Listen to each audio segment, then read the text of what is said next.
Assalamualaikum warahmatullahi wabarakatuh. Jumpa lagi bersama saya Adi di channel Ngulik Sejarah. Dan pada video kali ini saya akan kembali lagi membacakan suatu kisah misteri. Kali ini masih tetap berjudul Sundel Bolong di Rumah Suami. Cerita kali ini masih tetap ditulis oleh akun Puji Kejora. Kali ini memasuki part atau bagian yang kedua. Jadi untuk kalian yang penasaran bagaimana kelanjutan kisahnya, mari kita langsung saja menuju ke ceritanya. Perhatikan baik-baik karena ceritanya akan segera saya mulai kembali.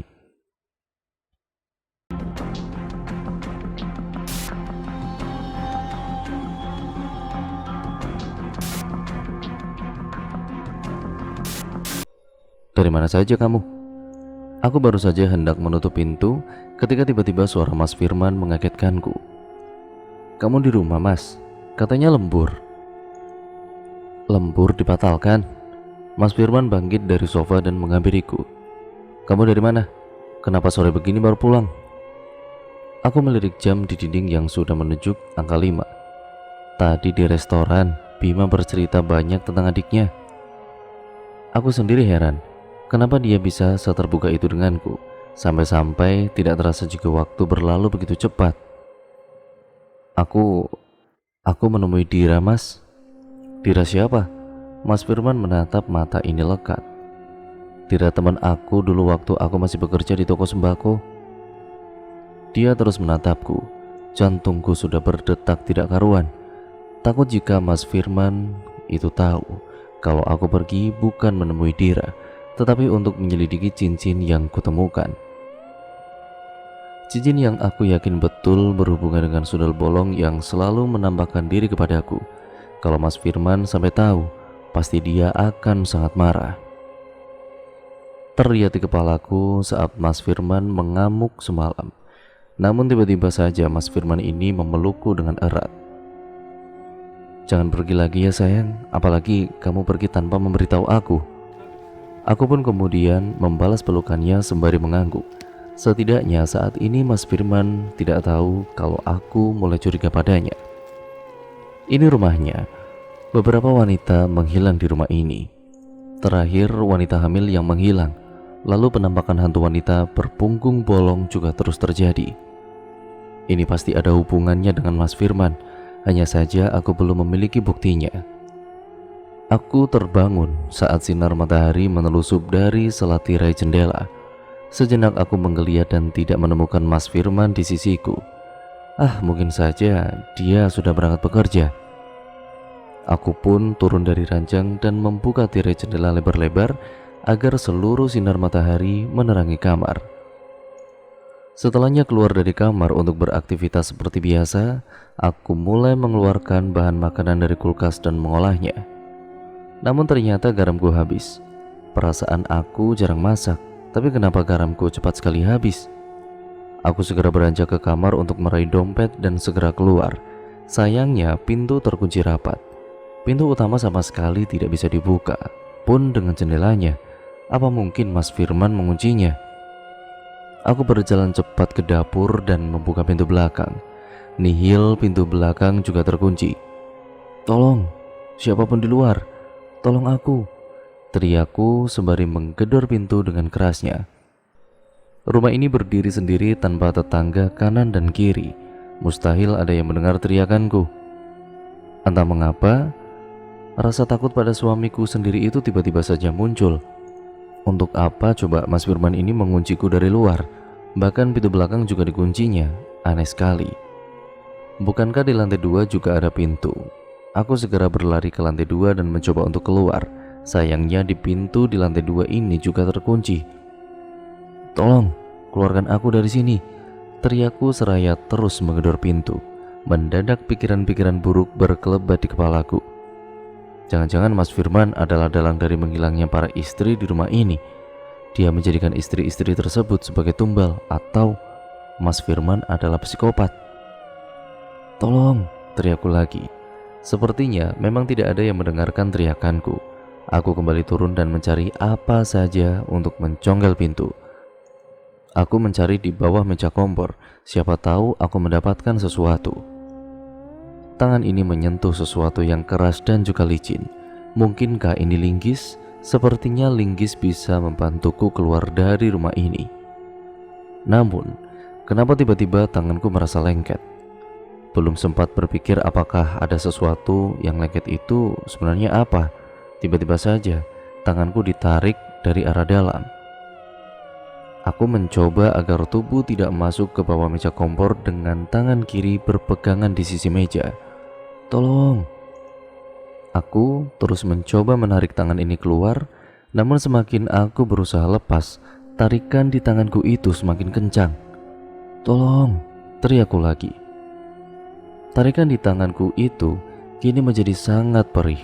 Aku yakin kini tanganku tengah terluka. Ya Tuhan, apakah aku akan mati sekarang? Mendadak aku ingat dengan Allah. Sudah beberapa hari ini aku lalai menjalankan ibadah sholat. Mungkinkah ini hukuman bagiku? Tanganku yang satunya sudah tidak sanggup lagi menahan bobot tubuhku sendiri yang tengah ditarik oleh sesuatu dari bawah meja kompor itu. Namun aku tidak boleh menyerah. Bukankah setan dan juga semacamnya juga takut dengan Allah? Aku kemudian menarik nafas panjang lalu mulai memejamkan mata. Bismillahirrahmanirrahim. Aku mencoba membaca ayat kursi walaupun terbata-bata. Tarikan di tanganku mendadak lepas hingga aku terjatuh terjengkang menghantam tembok di belakangku. Aku segera bangkit dan mencoba keluar melalui pintu depan. Tekadku sudah bulat, kalau tidak bisa dibuka, aku akan memecahkan jendela. Benar saja, pintu masih terkunci dan aku mencari sesuatu untuk memecahkan jendela. Mata ini melihat vas bunga di meja. Aku segera meraih vas tersebut dan bersiap untuk memecahkan jendela saat tiba-tiba sebuah mobil berhenti di depan gerbang. Aku bisa melihat seorang pria turun dari mobil dan mengetuk gerbang. Aku tidak boleh menyia-nyiakan kesempatan ini. Aku segera menggedor pintu dan jendela untuk menarik perhatian pria itu. Tolong, siapamu di sana? Tolong aku! Teriakku sembari terus menggedor pintu dan juga jendela. Pria di balik gerbang itu terlihat mengintip lalu kembali ke mobil. Ah, sial. Tidak, jangan pergi. Tolong aku. Teriakku lagi. Aku harus menarik perhatian pria itu untuk menolongku. Aku kembali meraih vas bunga, bukan untuk memecahkan jendela, tetapi melemparkannya ke pintu hingga suara berdebam dan pecahan vas bunga itu bisa terdengar oleh si pria. Dan akhirnya berhasil. Pria itu urung masuk ke mobil dan kembali ke gerbang. Tolong, woi, siapapun itu di luar, tolong aku, teriakku lagi. Mata kami akhirnya bersirobok. Dia melihatku, tanpa pikir panjang dia melompati pagar gerbang dan berlari ke pintu. Bima? Aku sungguh terkejut mendapati Bima kini berdiri di balik pintu. Maya, kamu kenapa? Apa yang terjadi? Bima, Bima tolong aku Bima. Aku dikunci dari luar. Tolong bukakan pintunya. Bima mencoba membuka pintu dengan menekan handle-nya, tetapi pintu tetap terkunci. Kau menyingkir dulu, aku akan mendobrak pintunya. Aku mengangguk lalu menjauh dari pintu. Beberapa kali Bima mencoba mendobrak hingga percobaan ketiga. Pintu akhirnya terbuka lebar. Aku segera berlari keluar dari rumah. Bima yang kebingungan mengekori. Sesampainya di luar gerbang, aku berhenti untuk mengambil nafas yang sudah ngos-ngosan. Ini, minumlah. Bima mengangsurkan sebotol kecil air mineral. Terima kasih, ucapku sembari meminum air yang dia berikan. Aku gak tahu bagaimana nasibku jika gak ada kamu. Apa yang terjadi? Kenapa kamu bisa terkunci di dalam rumah? Nggak tahu, sepertinya suamiku yang mengunciku dari luar. Aku mencoba mengatur nafas. Memang, kenapa suamimu harus menguncimu dari luar? Bima menatapku dengan lekat. Jangan-jangan karena kemarin aku mengajakmu makan siang. Giliran aku yang menatapnya. Apa mungkin karena itu? Atau ada kemungkinan lain yang tidak aku mengerti? Oh ya, ngapain kamu kesini? Dan dari mana kamu tahu rumahku? Bima kembali ke mobil lalu menyerahkan sebuah dompet pink yang sangat aku kenal. Dompetmu tertinggal di mobilku. Perlahan aku meraih dompet itu. Ya, itu memang benar dompet milikku. Aku hanya memakai dompet itu untuk berpergian Isinya hanya kartu tanda pengenal dan beberapa lembar uang puluhan pemberian Mas Firman. Terima kasih ya," ucapku sembari memperhatikan Bima yang terus memandang rumah. "Kenapa?" Enggak," dia tersenyum, tetapi senyumannya itu seolah dipaksakan. "Entah mengapa aku merasa ada sesuatu di rumah ini." "Sesuatu?" ulangku. "Ya, seperti ada yang menarikku untuk masuk." "Kau ingin masuk?" Belum sempat menjawab, mobil Mas Firman datang dari kejauhan dan berhenti di depan kami. Dengan wajah memerah, pria itu menarik kerah Bima. "Ada hubungan apa kau dengan istriku?" tanyanya dengan suara menahan amarah. "Mas, hentikan, kau salah sangka." Aku mencoba melepas tangan Mas Firman. "Jawab." Mas Firman masih memandang Bima dengan tatapan garangnya. "Sabar Mas, aku dan juga Maya gak ada hubungan apa-apa," jelas Bima. Bohong kamu." "Mas, kamu itu apa-apaan sih? Malu nanti dilihat tetangga." Begitulah seruku. Mas Firman menepis tanganku yang berusaha melepaskan tangannya dari kerah Bima hingga aku terjatuh terjerembab. Dahiku mengenai roda pintu gerbang. Seketika rasa sakit dan juga perih ini menjalar. Aku mengusap dahi yang tiba-tiba terasa basah. Darah. "Maya!" Mas Firman melepaskan kerah Bima dan berlari menghampiriku. "Berhenti Mas." Aku mencoba bangkit sendiri meskipun kepala terasa sangat pusing. "Maya, maafkan aku Maya." Udahlah cukup Mas." Aku kemudian menuding wajah Mas Firman dan, "Kau keterlaluan." "Sayang, aku hanya gak suka ada laki-laki lain yang mendekatimu." Aku melangkah masuk ke rumah setelah sebelumnya meminta Bima untuk pulang. Aku tidak mau kehadiran Bima justru membuat suasana semakin kacau. Sayang, aku minta maaf, aku hilaf," ucap Mas Firman saat aku tengah membersihkan luka di dahiku dengan kapas dan alkohol di depan cermin rias. Aku fokus mengobati luka dan sama sekali tidak mengindahkan kata-kata Mas Firman. Dia hendak mendekat tetapi aku segera menghindar. "Sayang, cukup Mas." Aku bangkit. Setelah apa yang terjadi, aku semakin sadar kalau aku benar-benar belum mengenalmu. Kadang kamu baik dan juga sayang, tetapi terkadang kamu juga menyeramkan. Aku menghela nafas sejenak. "Siapa kamu sebenarnya Mas?" "Sayang, dengerin penjelasan aku dulu." "Penjelasan? Oke." Aku kembali duduk. "Sekarang jelaskan semuanya. Kenapa kamu mengunciku dari luar, membuat aku ketakutan setengah mati?" Aku apa Mas? Ayo jelaskan." "Aku hanya gak mau kamu keluar rumah dan mendengar hal-hal buruk tentang rumah ini." "Apa salahnya mendengarkan mereka Mas? Atau jangan-jangan kamu?" "Enggak sayang, bukan aku pelakunya. Bukan aku yang menculik dan juga membunuh istri-istri yang mengontrak di rumah ini." Seketika bibir ini keluh, mendadak tubuhku gemetar hebat. Apa katanya tadi? Menculik dan juga membunuh? Bukan aku sayang, aku bersumpah, bukan aku yang melakukan semua itu. Dari mana kamu bisa menyimpulkan kalau istri-istri itu diculik dan juga dibunuh?" Suaraku mulai bergetar. Ya, aku hanya menebak saja Maya." "Menebak?" Mas Firman semakin mendekat dan aku semakin tersudut karena di belakang tubuhku adalah sebuah cermin rias. Tanganku refleks mencari sesuatu yang bisa aku gunakan untuk membela diri. "Sayang, kamu percaya kan? Kamu percaya kan sama aku? Kini tidak ada jarak lagi di antara kami." Mas Firman menatapku. Entah karena aku ketakutan atau salah lihat, aku melihat senyuman di sudut bibir Mas Firman. "Kenapa diam sayang? Kamu percaya kan sama aku?" tanyanya lagi. Aku nggak tahu Mas. Aku nggak tahu." "Kamu nggak tahu? Kamu nggak percaya sama aku? Kamu nggak percaya sama suami kamu sendiri?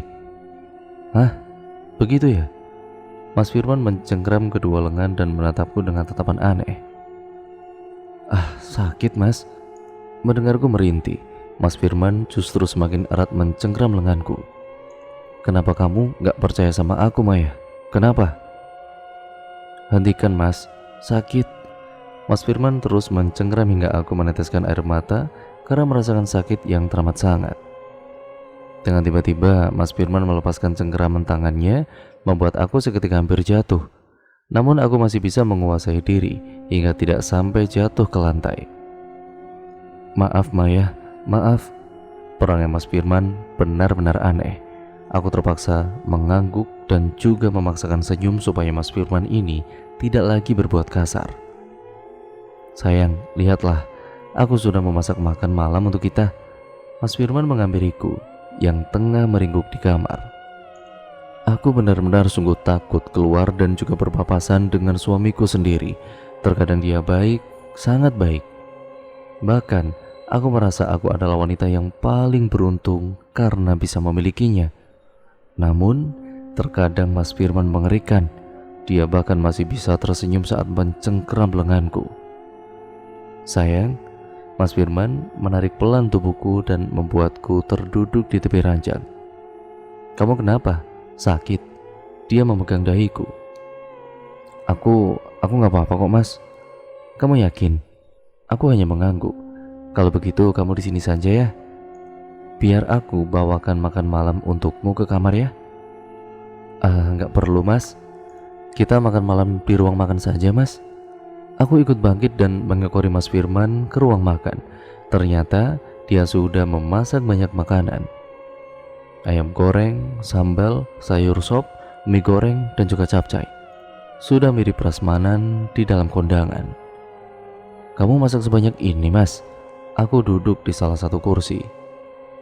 "Iyalah, ini spesial buat kamu." "Buat aku?" Mas Firman menghela nafas sejenak. Setelahnya dia menghampiri lalu memegang tanganku. "Anggap saja ini permintaan maafku karena tadi membuatmu ketakutan dan juga kesakitan." Mata Mas Firman menatap lekat ke mataku. Aku bimbang antara memaafkan atau tidak. Namun, ketika ingat perangai Mas Firman yang bisa dengan cepat berubah, aku pun terpaksa mengangguk. Senyum Mas Firman seketika mengembang. Dia bangkit seraya mencium pipi dan juga dahiku. "Terima kasih sayang. Aku janji tidak akan membuatmu sakit lagi, ketakutan, dan juga menangis lagi sayang." Aku mengangguk mengerti. Mas Firman lalu duduk di dekatku sembari menyiapkan makan malam ke dalam piring. Masakan Mas Firman terasa nikmat.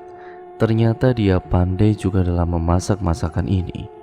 Ya, saat kami sedang menikmati makanan, suara berdebam tiba-tiba membuat kami terperanjat. "Apa itu Mas?" "Entahlah, biar aku yang periksa." Mas Firman pun kemudian bangkit dan menuju halaman belakang yang menjadi sumber suara itu. Aku memperhatikan Mas Firman dari balik pintu belakang dengan sembunyi-sembunyi. Pria itu kemudian menuju gudang. Aku segera menyembunyikan diri saat Mas Firman tiba-tiba menatap ke arahku. Sebenarnya suara apa itu tadi? Aku sangat penasaran, tetapi aku terlalu takut untuk mencoba lebih dekat. Biarlah, mungkin ada tikus atau kucing yang terjebak lagi di sana. Aku harus berjalan dengan mengendap-endap untuk kembali ke meja makan saat Mas Firman kembali. Aku harus berpura-pura biasa saja. Pokoknya jangan sampai Mas Firman tahu kalau baru saja aku membuntutinya. Semoga saja Mas Firman tidak sadar kalau aku hanya berpura-pura tenang. Hampir tengah malam aku terbangun karena merasa ingin buang air kecil. Segera saja aku bangkit dan juga bergegas ke kamar kecil itu. Setelah menyelesaikan hajat, aku mencuci tangan dan juga membasuh muka. Baru setelah itu keluar untuk kembali ke kamar. Akan tetapi, sebelum kembali ke kamar, lebih dulu aku membuka kulkas untuk minum. Namun setelah minum, mata ini tiba-tiba melihat sisa-sisa makanan yang tadi sempat aku masukkan ke dalam kulkas. Sekarang sisa makanan itu habis tidak tersisa. Apakah mungkin Mas Firman yang memakannya itu semuanya? Namun, bukankah memang di rumah ini hanya ada aku dan juga Mas Firman? Jika bukan aku yang memakannya, sudah pasti Mas Firman yang memakannya. Siapa lagi? Aku segera kembali ke kamar, merebahkan diri ke ranjang, dan hendak menarik selimut. Dan kemana Mas Firman? kasur di sebelahku ini kosong melompong. Aku kembali bangkit dan juga hendak mencari suamiku itu. Namun saat keluar dari kamar, aku pun kemudian melihat Firman baru saja meletakkan piring kotor ke wastafel. Mas Firman terperanjat hingga menyenggol piring lainnya dan jatuh ke lantai. Seketika piring itu pecah menjadi berkeping-keping. Aku bergegas meraih sapu dan juga pengki untuk membersihkan kekacauan yang dibuat Mas Firman. Namun Mas Firman ini meraih sapu dan juga pengki tersebut. "Biar aku saja sayang," ucapnya.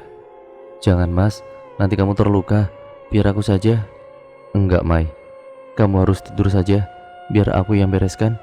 Mas Firman terus memaksa. "Baiklah, aku akan tidur kembali ke kamar." "Ya, kembalilah dan juga tidur ya." Aku berjalan kembali ke kamar, tetapi baru beberapa langkah, aku berhenti dan juga memandang Mas Firman. "Kenapa sayang? Kamu tadi dari mana Mas? Kok bawa-bawa piring di luar?" "Aku lapar jadi aku makan lagi." "Tapi kenapa makan di luar Mas? Kan dingin." "Iya, aku takut mengganggu tidur kamu kalau aku makan di dalam." Dia tersenyum lalu kembali menyapu lantai yang penuh pecahan kaca. "Oh begitu ya." Aku pun kembali ke kamar dan membaringkan diri di ranjang. Baru saja aku hendak memejamkan mata, tiba-tiba lampu mati. Aku pun segera bangkit untuk mencari saklar. "Sayang, apa kamu sudah tidur?" teriak Mas Firman dari luar. "Belum Mas, lampunya mati," teriakku sembari meraba-raba dinding. "Tunggu saja di situ, aku ambilkan lilin." Sebenarnya aku ingin menunggu Mas Firman masuk ke kamar membawakan lilin. Namun di kegelapan seperti ini aku sungguh gelisah. Aku merasa jika ada yang sedang mengawasiku dari sudut kamar. "Mas," panggilku, berharap Mas Firman datang dan membuat terang kamar dengan lilinnya itu. Tapi nihil, tidak ada siapapun. Sama sekali tidak ada sautan dari Mas Firman. Aku tambah gelisah saat mencium aroma busuk yang amat sangat, seperti aroma bangkai hewan bercampur dengan aroma besi dari tanah. "Mas," panggilku lagi. Kali ini aku meraba untuk mendapatkan pintu. Sepertinya aku harus segera keluar dari sini. Tanganku menyentuh sesuatu yang panjang dan juga berlendir. Gawat, apakah aku memegang makhluk yang kemarin menarikku ke bawah meja kompor? Seketika aku menarik tangan dan mundur beberapa langkah hingga punggungku menabrak dinding. Tidak, aku tidak menabrak dinding. Mana ada dinding terasa empuk. Hawa dingin tiba-tiba saja menyerang area belakang tubuhku. Dingin dan sangat dingin, hingga kaki dan juga seluruh tubuhku terasa membeku. Jangankan untuk berteriak, sekedar bergerak pun aku tidak bisa. Aku yakin betul sesuatu yang ada di belakang tubuhku itu sedang bergerak. Ya, dia bergerak ke depanku. Dapat kulihat sosok wanita dengan wajah yang pucat tengah menatapku dengan lekat. Guratan-guratan hitam yang menghiasi wajahnya itu membuatku semakin sangat ketakutan. Apalagi ketika melihat darah yang mengucur dari kepalanya. Gaun putih lusuh atau lebih yang pantas disebut coklat itu penuh dengan noda darah, yang itu semuanya sudah mengering dari bagian perut ke bawah. Aku membeku, mataku seolah terpaku untuk terus menatap matanya. Mata yang hampir keluar dari tempatnya itu perlahan berubah. Ya, pelan tapi pasti, mata itu kembali seperti mata manusia biasa. Pun dengan wajah dan juga pakaian sosok itu, berubahlah dia menjadi layaknya manusia yang masih hidup, cantik dan juga bersih. Sosok perempuan itu tengah kerepotan mengangkat jemuran. Hujan yang datang tiba-tiba membuatnya kepayahan. Apalagi dengan kondisi yang tengah hamil besar, sesekali dia mengelus perut buncitnya. "Sabar ya sayang, ibu cuma mau angkat jemuran. Habis ini kita rebahan lagi," ucapnya seraya tersenyum.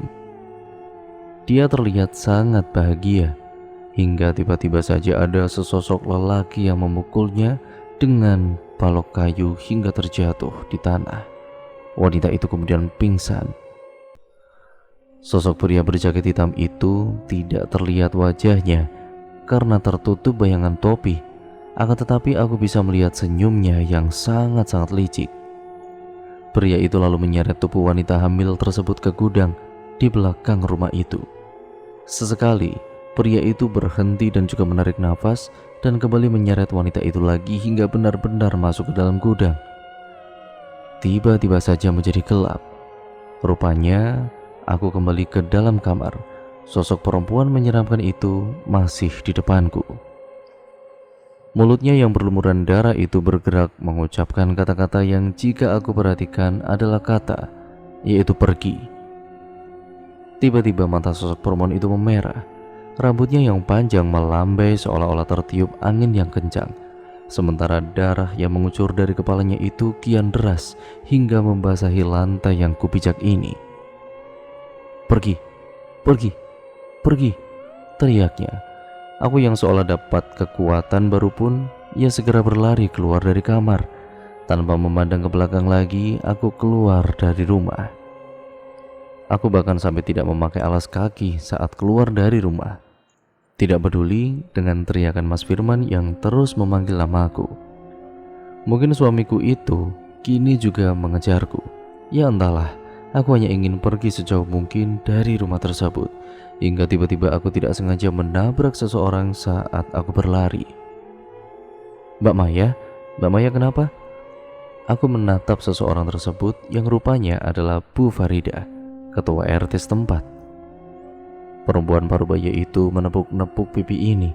Aku berusaha untuk tetap tenang, tetapi tubuhku berkata lain. Tiba-tiba saja pandanganku memburam lalu gelap. Aku terbangun saat mencium aroma minyak kayu putih yang menyengat, perlahan mengerjap dan juga memindai sekitar. Aku segera bangkit dan juga duduk di ranjang. Mas Firman masuk sembari membawa segelas air putih. Kamu udah bangun sayang? Mas Firman, kenapa aku ada di kamar? Bukannya tadi kenapa? Dia duduk di tepi ranjang seraya mengangsurkan segelas air yang dia bawa. Tadi itu, minum dulu sudah. Kamu kayak habis mimpi dikejar setan kamu. Karena memang kehausan, aku pun meminum air yang dibawa oleh Mas Firman. Rasa segar seketika membasahi tenggorokanku. Setelah habis, aku menyerahkan kembali gelas kosong pada Mas Firman. Kenapa aku bisa di kamar, Mas? Maksudnya? Mas Firman yang sudah bangkit pun kembali duduk di tepi ranjang. Maksud aku, bukannya semalam aku berlari keluar rumah? Lari keluar rumah? Dahi pria taman itu pun mengernyit. Kamu itu pasti bermimpi. Semalam saja saat mati lampu, aku masuk ke kamar membawa lilin dan kamu itu kan sudah tidur. Tidur? Iya, mana ada orang tidur lari keluar rumah. Kamu itu cuma mimpi sayang. Mas Firman kembali bangkit. Sudahlah, kamu istirahat dulu. Sepertinya badan kamu itu demam. Biar aku yang menggantikan tugas kamu mengurus rumah. Aku mengangguk lemah. Mas Firman pun beranjak keluar kamar dan menutup pintunya. Aku hendak kebangkit. Ya tetapi kaki ini benar-benar terasa masih sakit. Sebuah luka gores di lutut membuatku meragukan jika yang terjadi semalam adalah mimpi. Pun dengan luka di telapak tangan yang terjadi akibat terjatuh saat menabrak Bu Farida. Bu Farida, ya, aku harus menemui Bu Farida. Aku yakin betul kalau apa yang ku alami semalam adalah kisah nyata. Ya, pasti ada sesuatu yang disembunyikan Mas Firman kepadaku. Hanya Bu Farida lah yang mengetahui apakah semalam aku bermimpi atau tidak. Esok harinya, dengan berjalan kaki, karena jarak rumahku dengan Bu Farida tidaklah jauh. Namun, ya aku terpaku saat melihat rumah Bu Farida begitu banyak orang. Bendera kuning pun berkibar di teras rumahnya. Aku benar-benar terkejut melihat ada yang meninggal di rumah Bu Farida. Kira-kira siapakah yang meninggal dunia? Mbak Maya, mau melihat juga kan? Ayo masuk, ajak salah seorang ibu-ibu. Memang siapa yang meninggal, Bu? Loh, Mbak Maya nggak dengar? Tadi itu waktu diumumin di masjid. Aku menggeleng karena memang tidak mendengar sama sekali kalau ada warga yang meninggal dunia. Yang meninggal itu Bu Farida, Mbak. Aku melotot tidak percaya. Bu Farida? Bagaimana bisa? Namanya juga takdir, Mbak. Bu Farida ditemukan tewas di tepi jalan raya. Sepertinya dia menjadi korban tabrak lari. Ah, tidak. Ini tidak mungkin. Semalam aku bertabrakan dengan Bu Farida di jalan komplek. Bagaimana bisa dia ditemukan tewas di tepi jalan raya? Ayo Mbak, Mbak Maya mau ikut takziah atau enggak? Tanya ibu tersebut. Iya Bu, tapi saya ganti baju dulu ya. Aku segera kembali ke rumah dan mengganti pakaianku dengan gamis dan juga hijab putih. Saat mengganti pakaian, aku melihat luka gores di kaki. Ya benar-benar adalah luka karena aku jatuh menabrak Bu Farida semalam. Lalu, luka di tangan ini juga luka karena akibat yang sama. Kenapa bisa tiba-tiba Bu Farida meninggal dunia? Aku tahu, kematian adalah hal yang pasti terjadi pada siapa saja. Yang membedakan hanyalah waktu dan juga akibat kenapa kematian itu menghampiri kita. Namun kematian Bu Farida ini terkesan sangatlah aneh. Apakah mungkin ada seseorang yang sengaja menghilangkan nyawa Bu Farida? Setelah selesai berganti pakaian, aku segera kembali masuk ke rumah Bu Farida. Di sana bersama dengan ibu-ibu lainnya, aku membacakan surat Yasin sebagai doa pengantar tidurnya yang terakhir kalinya. Kami semua kusuk dalam berdoa dan memintakan ampunan untuk almarhumah. Aku baru saja hendak keluar dari rumah Bu Farida saat Bu Nur, pemandi jenazah setempat, meraih tanganku. Apa kamu yang namanya Maya? Tanyanya dengan tatapan mata setajam silet. Iya, saya Maya. Bisa minta tolong? Tolong apa Bu? Sekiranya bisa, pasti saya bantu. Tolong bantu saya memandikan jenazah Bu Farida. Memandikan jenazah? Seumur-umur aku sama sekali belum pernah memandikan jenazah. Baru lihat mayat dibungkus kain kafan saja aku sudah ketakutan. Apalagi jika harus memandikan jenazah. Apa tidak ada orang lain selain saya? Aku meringis tidak enak hati. Lainnya sedang berhalangan. Anak-anak Bu Farida juga belum sampai semua. Jadi saya mohon, bantu saya.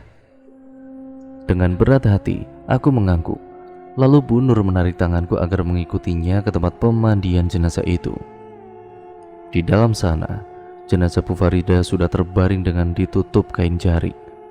Wajahnya sangat pucat. Dari kepalanya terus saja mengucurkan darah. Takut-takut aku masuk dan berdiri di samping jenazah. Wajahnya yang pucat mengingatkan aku pada sosok perempuan berpunggung bolong yang sering menampakkan diri di rumah. Siap ya Mbak Maya? Jangan berhenti baca zikir ya Mbak? Aku mengangguk. Lalu seorang perempuan lain ikut masuk membawa sabun mandi yang sudah dihancurkan dan juga kapas. Tidak lama kemudian, Bu Nur ini mulai menyiram jenazah dengan air. Aku bertugas menyabuni jenazah dengan sabun yang sudah dihancurkan. Sementara perempuan yang bernama Ida tadi membersihkan luka di kepala Bu Farida. Aku tidak berhenti berzikir seraya membersihkan si mayit. Akan tetapi tiba-tiba saja kepalaku pusing. Rasa mual kian menjadi-jadi. Setiap membaca zikir aku merasakan mual yang teramat sangat.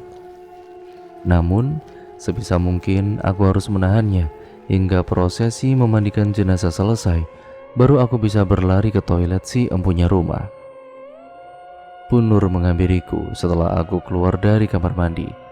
Dia menarikku masuk ke sudut rumah yang sepi. Apa selama ini kamu diganggu oleh makhluk halus? Tanyanya dengan menatap mataku dengan lekat. Dari mana ibu tahu?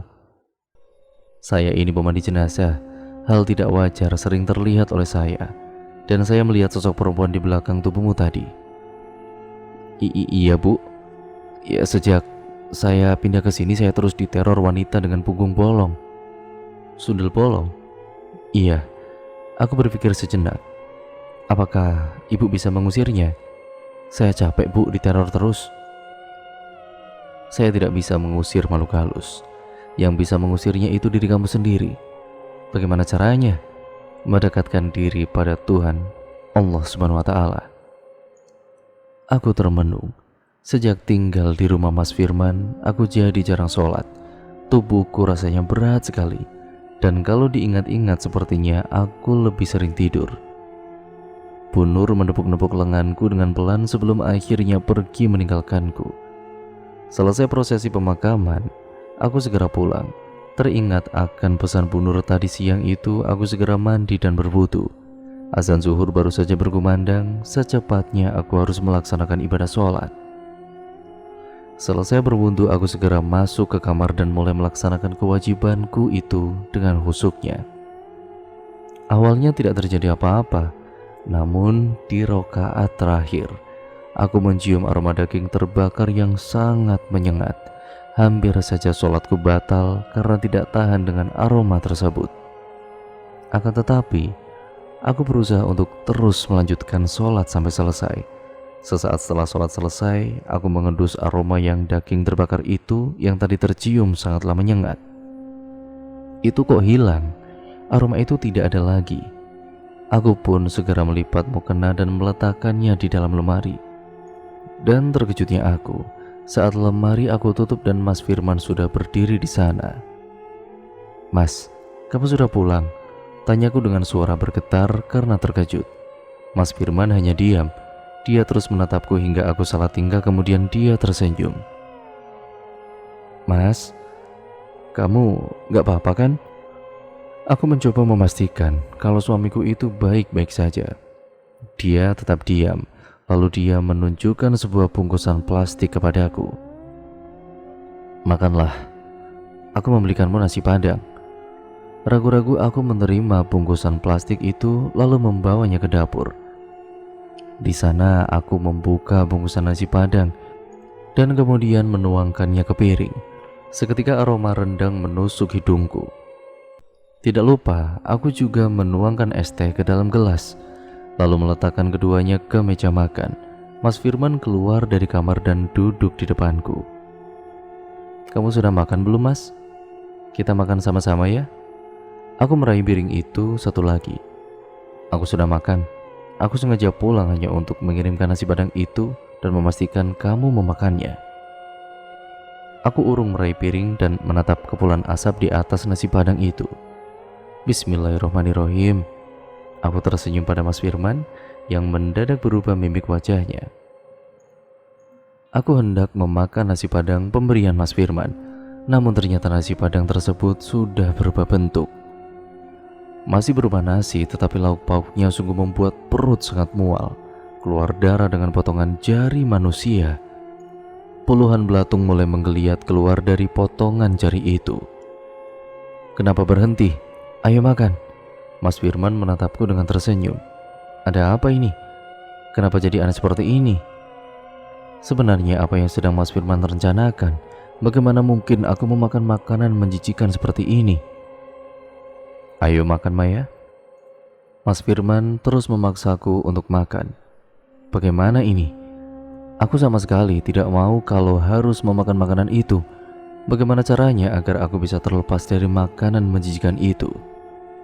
Tanganku bergetar hebat saat sendok mulai menyentuh nasi penuh darah itu dan Mas Firman tidak berhenti menatapku. Dia terus memperhatikan sendok yang kini sudah terisi penuh oleh nasi dengan kuah darah dan lauk potongan jari manusia.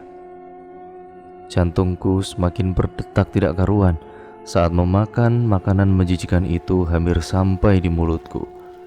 Aroma busuk dan juga anyir menyeruak, membuat perut ini seketika mual-mual. Tok tok tok, syukurlah. Aku segera meletakkan sendok berisi makanan menjijikan itu ke piring dan segera bangkit. Mas Firman menarik tangan hingga aku terjatuh dan terduduk. "Tetap di sini, biar aku yang bukakan pintunya." Tok tok tok. "Permisi, paket." Mas Firman berjalan ke arah pintu. Melihat ada kesempatan, aku segera membuang makanan pemberian Mas Firman. Setelahnya aku bergegas mengikuti Mas Firman yang sedang membuka pintu. "Selamat siang, Pak. Dengan Bapak Firman?" tanyanya sembari melihat alamat dan juga nama yang tertempel di paket yang dia bawa. Benar. Ini paketnya, Pak." Kurir itu menyerahkan sebuah kotak pada Mas Firman. Setelah menyerahkan paket itu, kurir tersebut langsung pergi. "Apa itu, Mas?" tanyaku penasaran. "Bukan apa-apa kok. Mas Firman kembali masuk, meninggalkan aku sendiri di teras. Saat hendak masuk ke dalam rumah, aku melihat seseorang tengah berdiri di gerbang. Aku memicing untuk memastikan kalau aku tidak salah lihat. Bima, gumamku. Bima terlihat seperti orang bingung. Dia mondar-mandir di jalan depan rumah sambil sesekali bersembunyi. Sejenak aku memastikan Mas Firman tengah sibuk dengan paketnya yang baru datang di halaman belakang. Setelah pasti aman, aku segera keluar menemui Bima. Hei, pria itu terkejut saat menatapku. Lalu tanpa aba-aba dia menarik tangan dan membawaku ke mobilnya yang terparkir lumayan jauh. Ada apa ini? Aku harus masuk ke rumahmu, ujarnya tanpa basa-basi. Kalau mau masuk, ya masuk aja. Kenapa harus mengendap-endap seperti orang yang mau mencuri? Aku merapatkan tubuh ke kap mobil. Ya mana mungkin aku bisa masuk ke rumahmu kalau ada suamimu. Tunggu, kamu gak berniat macam-macam padaku kan? Aku menjelangkan kedua tanganku di depan dada. Maksudmu? Dia memandangku dari ujung kaki ke ujung kepala. Kalau aku ada niat buruk, kenapa juga aku harus bilang kepadamu? Benar juga. Kenapa dia harus bilang kepadaku kalau aku ingin berbuat sesuatu yang tidak baik? Aku beranjak duduk di kap mobil Bima. Lagi pula kamu bukan tipeku. Bima dengan ponga membenarkan jasnya, seolah-olah dia pria paling tampan sedunia. Oh ya? Udah ya cukup pembahasan gak penting ini. Ya kamu yang mulai duluan kan? Aku mendengus. Lalu apa kamu ingin masuk ke rumahku? Jadi semalam aku bermimpi didatangi Keisha, dan dalam mimpi itu dia... Tunggu, siapa itu Keisha? Itu adalah adikku. Oh gitu. Aku manggut-manggut. Oke, ya udah lanjutkan. Dalam mimpi itu, aku melihat Keisha dipukul oleh seorang pria yang memakai jaket dan juga topi hingga pingsan. Lalu dia diseret ke dalam sebuah rumahan kecil yang ada di belakang sebuah rumah. Ya awalnya aku bingung di mana lokasi rumah itu. Tapi di akhir mimpi sebelum aku terbangun, aku melihat Keisha di depan rumahmu. Seketika aku terpaku. Apa dalam mimpimu itu Keisha sedang hamil besar dan dia dipukul saat hujan turun dengan derasnya? Nah, tepat sekali. Bima tiba-tiba memandangku dengan lekat. Bagaimana kau bisa tahu? Aku juga bermimpi hal yang sama. Bima lalu duduk di sebelahku. Dia kemudian memijit dahinya. Di wajahnya terlukis kesedihan yang amat dalam. Kembalilah besok saat suamiku pergi bekerja. Baiklah. Tapi apa kamu yakin besok suamimu itu keluar dari rumah? Aku takut dia salah paham. Betul juga. Sejenak aku terdiam untuk berpikir. Kalau begitu, sekarang saja kita masuk ke rumah dan bilang pada Mas Firman tentang semua ini. Enggak, aku justru curiga pada suamimu itu. Sama, aku juga curiga kepadanya. Tadi aja dia membelikanku nasi padang dan kamu tahu. Setelah aku berdoa, nasi itu berubah bukan lagi nasi padang, tapi nasi dengan kuah darah dan juga potongan dari jari manusia. Apa jangan-jangan suami kamu? Kami saling pandang dengan pikiran masing-masing. Entahlah, aku tidak tahu. Pagi menjelang, aku bergegas membuat sarapan untuk Mas Firman. Sejenak aku melirik jam di dinding yang sudah menunjukkan pukul 8. Mas Firman keluar dari kamar dan duduk di meja makan. Ayo duduk, kita sarapan sama-sama, ucap Mas Firman sembari menyendok nasi ke piring. Iya mas. Aku pun duduk di samping Mas Firman. Hari ini aku sepertinya akan lembur lagi, soalnya ada masalah di kantor cabang. Lembur? Lama gak mas? Ya mungkin jam 9 malam baru bisa pulang. Lah kebetulan sekali, aku bisa mencari sesuatu untuk membuktikan kalau prasangkaku salah. Aku berharap bukan Mas Firman yang melakukan hal buruk itu. Iya mas. Jangan keluar rumah lagi, oke? Dia tersenyum sangat manis. Ya Tuhan, kenapa senyuman Mas Firman tidak bisa membuatku ikut tersenyum juga? Iya mas, aku akan menunggu di rumah. Beberapa saat kemudian, Mas Firman selesai memakan sarapannya. Lalu dia pun bersiap untuk pergi ke kantor. Aku mengekori Mas Firman yang keluar rumah. Dia mencium keningku saat sebelum masuk ke mobil.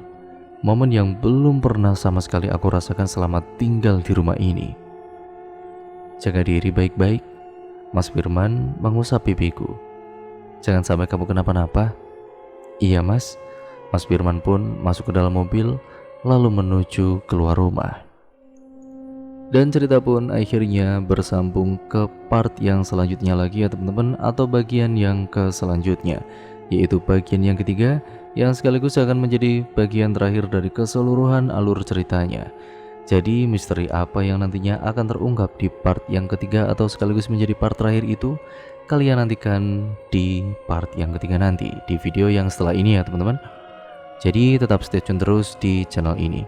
Jangan lupa untuk kalian like, komen, dan share sebanyak-banyaknya, karena itu membantu channel ini menjadi channel yang jauh lebih baik lagi. Jangan lupa juga untuk kalian klik tombol subscribe untuk kalian yang belum, dan nyalakan tombol lonceng notifikasinya agar kalian tidak ketinggalan video terbaru selanjutnya juga dari channel ini. Sekian dan terima kasih, kurang lebihnya mohon maaf apabila banyak salah kata ataupun mungkin narasi saya kurang jelas dalam membacakan narasi video kali ini ya teman-teman. Saya mohon maaf yang sebesar-besarnya. Dan ya pokoknya nantikan terus cerita ini di channel ini. Jangan lupa ya teman-teman, terima kasih supportnya. Video ini saya akhiri, kurang lebihnya mohon maaf. Sampai berjumpa di video terbaru selanjutnya.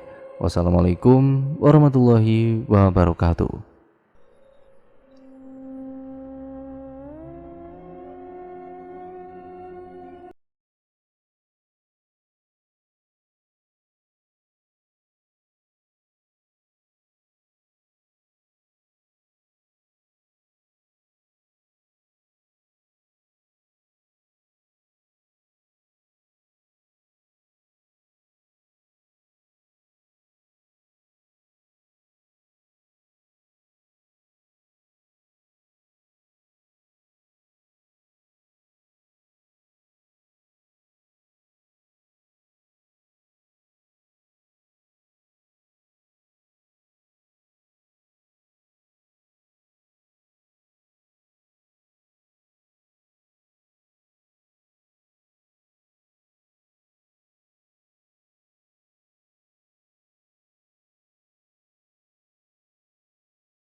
Кадры смотрится намного лучше.